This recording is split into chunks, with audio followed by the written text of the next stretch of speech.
The Double Switch by Carol Nua, Chapter 28. As usual, the food was amazing.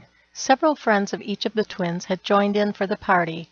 Although the invitation read, "The only presence required is your presence," there was a large pile of gifts. With the help of Amy, Grace, and Lindsay's sisters-in-law had created some special photo albums for each of the twins. On the cover of Kelsey and Lindsay's album was a picture of the two of them performing at church. As the pages were turned, there were pictures of Kelsey on the left, and then on the right there was a picture of Lindsay at the same age. Although for the most part Lindsay was dressed casually and Kelsey was dressed in designer outfits, there were 3 times that the two of them were dressed almost the same. There were similar albums for Kyle and Lenny. They didn't dress the same, but they both liked to make goofy faces, and there was one where they were each making the same face. Kelsey had knit them each a pair of mittens with matching caps and scarves. They all put them on at once, and pictures were taken. As always, there were plenty of friends and family to perform. Kyle and Lenny did several Journey songs with Sam on drums.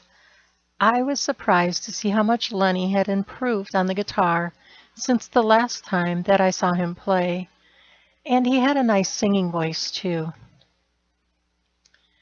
I noticed that Lenny and Susie were spending quite a bit of time together, and they were looking into each other's eyes and smiling quite often.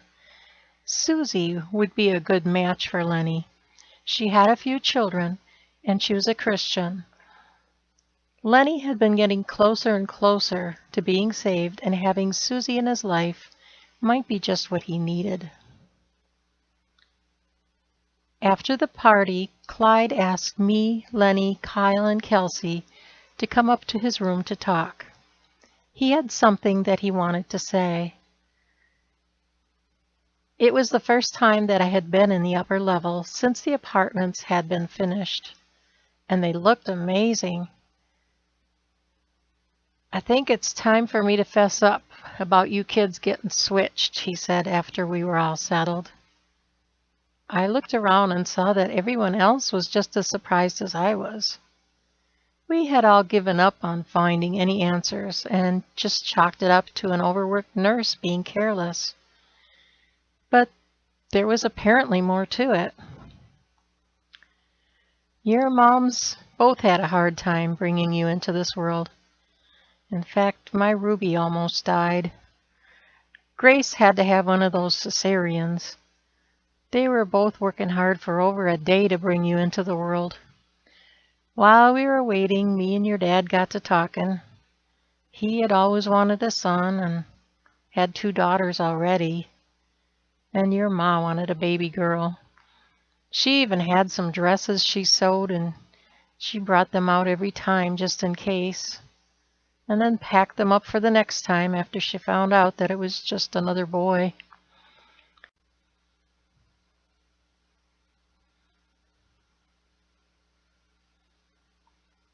While your pa and I was waiting in that there waiting room, we got to drinking, and before long, we talked about trading if he got another girl and I got another boy.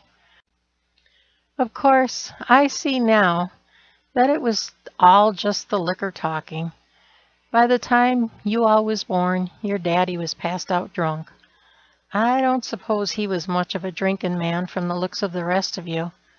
And I was used to my liquor, so I was still up and about when this old lady nurse came running into the waiting room with 2 of them baby beds. Each one had 2 babies in them. She just had time to tell me that I had 2 more boys, which made 6 boys, and your pa had 2 more girls.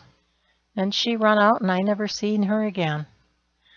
I suppose she was running to go help your ma who wasn't doing good. The only way I could tell which was my boys and which was your daddy's girls was by a tag on one bed that said Henderson and one on the other bed that said Bailey. That there nurse left a whole stack of blank tags in one of them beds. So I got me an idea. It seemed like a real good idea at the time.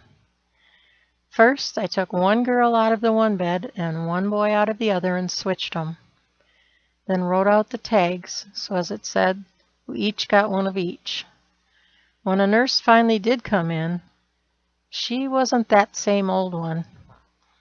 No, it was a young one, and she took all you babies down to the nursery. Your pa was so happy that he got himself a boy when I told him. And your ma was just tickled pink when she woke up and found out she finally got herself a baby girl to wear those dresses she made. So I thought I'd done right. But now that I see how upset you all got and how Lenny wants to sue somebody, and they say at AA that we gotta make amends for what we did wrong, I just have to tell you what I done. And you can sue me if you want, or you can stay mad. But it's time I got this straight with you.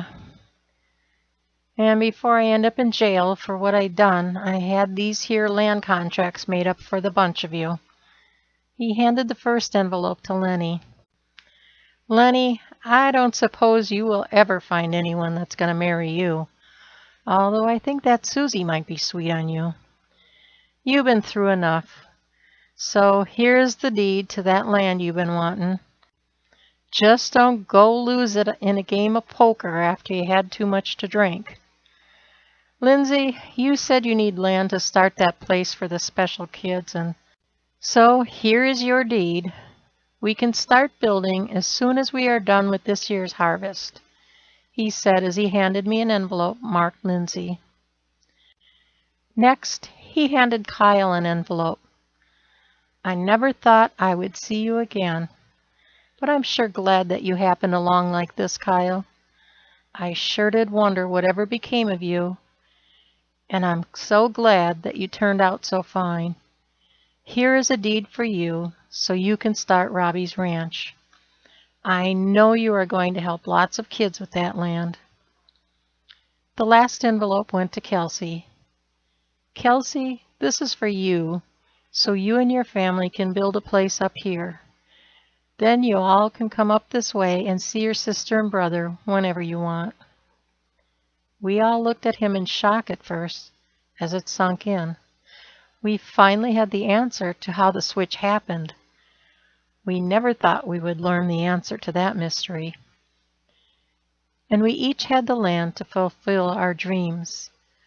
I realized that he did what he did to make others happy, and that in his drunken state, it made sense to him to do it.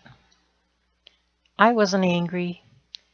Kelsey wasn't angry, and Kyle said that if he hadn't traded him to someone else, he never would have been able to become a teacher.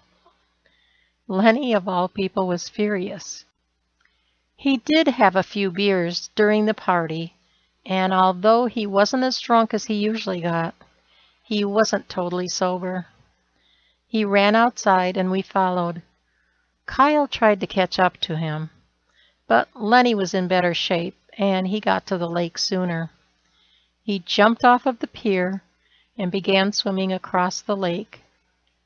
What should we do? I asked Kyle when we got to the edge of the water.